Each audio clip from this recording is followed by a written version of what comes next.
বাক্য গঠন তোমাকে নিজের থেকে করতে হবে, আর তার জন্য কন্টিনিউয়াস তোমাকে প্র্যাকটিস করতে হবে।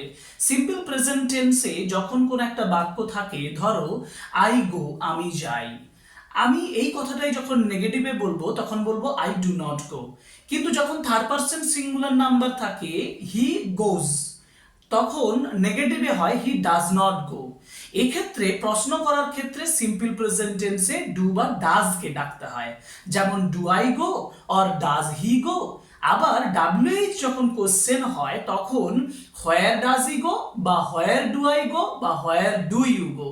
এভাবে সম্পূর্ণ সেন্টেন্সগুলোকে পরপর তুমি লিখে এবং পড়ে যদি প্র্যাকটিস করো, তাহলে তোমার লেখার ক্ষেত্রে একটা আলাদা স্মুথনেস এবং আলাদা একটা ফ্লুয়েন্সি তৈরি হবে। যেমন I go, I do not go, you do not go, do you go, he does not go, does he go.